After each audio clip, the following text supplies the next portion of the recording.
There's a lot of panic right now about IELTS changes for 2026, and honestly, most of it is just noise. But when you're aiming for band 7, 8 or 9, you can't afford to waste time on rumours. So in this video, I'm going to show you which changes are real, which are fake, and what you really need to do to succeed. Let's start off with the first change that everyone has been talking about, which is question type frequency. You'll hear people saying that some question types are showing up more, and then in other videos, people are saying that other question types are showing up less. Well, if you look at the official sources, IDP, the British Council, Cambridge English, and IELTS Official, none of these say anything about certain question types becoming more or less common. But the real issue is, in order to prove this, you would need to have access to thousands of tests from every test center all over the world every single year, and no teacher and no YouTuber has that. That's them just looking at books like these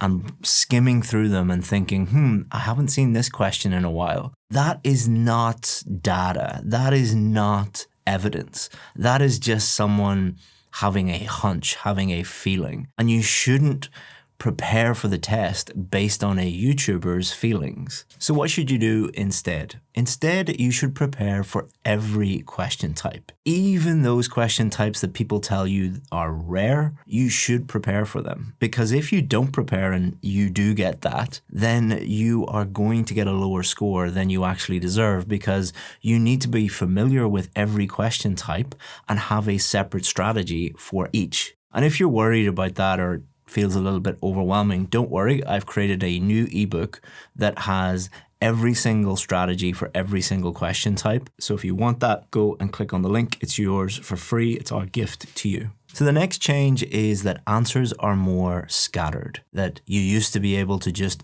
follow the text and get one answer after the other. Now the answers are somehow all over the place. Is this actually true? Well, again, has the British Council, IDP, or Cambridge English said anything about this? No. And the truth is, different question types have always had different patterns. Some questions are always in order, some questions are not in order. That has not changed. So what has actually changed? Well, from looking at many of these videos and looking at their other reading videos, what they're trying to teach you is that there is kind of one magic strategy, or one strategy that will magically help you find the answer to any question type, no matter what that is. So all you have to do, for example, is skim and then scan, find where the answer is, and then it will magically appear. And this sounds great in a YouTube video, but it doesn't actually address the most important thing. You see, every question type on the reading test is testing different subskills. Therefore, they require a separate strategy for each type of question. It would be great if I could give you just one simple strategy that would magically help you find the answers to every single question, but that is just not a reflection of the actual test and what it is trying to get you to do. So has this changed? No, not at all. It's exactly the same as it has always been. Change 3 is reading is becoming more organized. One video is saying that answers are becoming more scattered, and another is saying that the answers are becoming more organized. Both can't be right. And this is the giveaway. This isn't about truth. It's about getting clicks. One video tries to scare you. That's how they get clicks. The other tries to give you hope by telling you it's easy. That's how they get clicks. So has anything changed about the reading test? No, it's exactly the same as it has always been. But have there been any changes for listening? Well, let's get into that. A lot of people are saying that maps are becoming less common now because, hey, everyone has Google Maps on their phone. Doesn't make sense to me. If it makes sense to you, let me know in the comments. But that's just a misunderstanding of how test design actually works. The people at Cambridge, they are not looking for apps on the App Store and thinking, should we stop using this question type because lots of people are using Google Maps or Apple Maps or whatever people are using these days. What they're doing is sitting down and thinking years in advance on using tons of validation and tons of testing to make sure that the question is good enough to put on the real test. That's how they're thinking about it. So you might think that that's quite funny, but it's actually quite serious. Students don't hear maps are becoming rare. What students hear when a teacher says that is don't prepare maps. And what happens is not only are you unprepared for that, but you're going to get really stressed out and think, oh, I haven't prepared for this. I'm going to fail my test. And then the rest of your reading test is a complete disaster. This is why it's important to prepare with a teacher who actually works with students every single day and understands the psychology of what it's like to do these tests and prepare for these tests. The next change that a lot of people are talking about is that part 3 of the listening test only uses 3 question types now: single multiple choice, double multiple choice, and matching. Is there any evidence for this? Again, no. You would have to look at thousands of papers, which I guarantee this person doesn't have access to. Instead, what you should do is prepare for every single question type and have a separate strategy for each. I know I keep saying this again and again, but it's what we have found actually helps students. To make it even easier for you, you can download the PDF, go to the description, and it contains every single question type, every single strategy. All you have to do is learn those, practice using those, and it will prepare you no matter what question comes up. The next change that I've heard a lot, and a lot of students are panicking about this, is that there are a more diverse range of accents. So is this actually true? Well, no. IELTS has always had a mix of British, American, Australian, Irish, Scottish, Welsh, all sorts of different accents, and they also have non-native accents in there too. But the vast majority of those accents will be very, very clear. They would not put a very strong accent in there because it would be too difficult. They want to make it a little bit difficult by giving you a range of different accents because that is what real life is like. If you move to London or New York or Toronto or Sydney, you're not going to only hear people that speak extremely clearly in a received pronunciation British accent.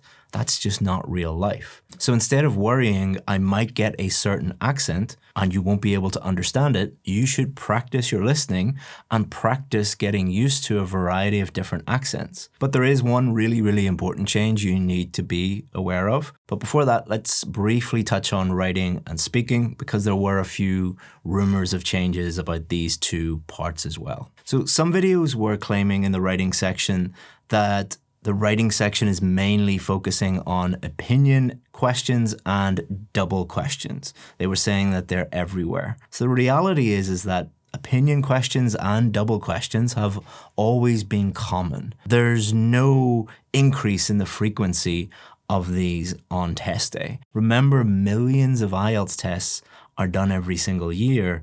These people are speaking to a handful of students and coming up with wild conclusions. So why does this matter? Why am I getting very passionate about this? Because again, students hear this and suddenly stop preparing for other essay types. They hear opinion essays, double questions, and they really focus on that.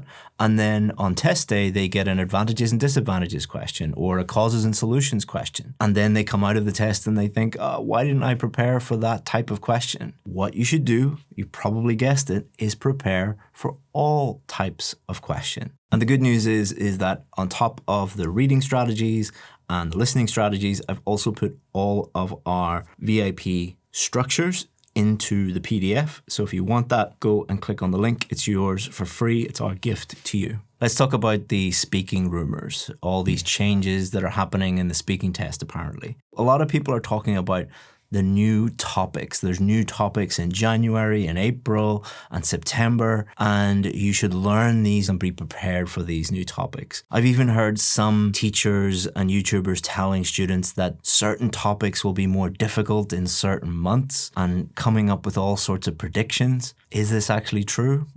No, of course it's not. This is probably the biggest problem out of many problems that this mass hysteria about changes has led to, but memorizing answers and expecting certain topics to come up is the quickest way to fail your speaking test. Because why do you want to find out what the topics are? So you can prepare those topics, prepare memorized answers, and examiners are trained to spot this. And if you do that, they will throw in some unusual questions that you were not expecting. And they will base your score not on the memorized answers. They will base your score on those topics that you were not expecting. It is extremely easy to spot this, so please do not do this. Guess what you should do instead? You've probably guessed it. Get your speaking level to the level where it doesn't matter what topic comes up. Even if you don't know much about that topic, you're able to talk about that.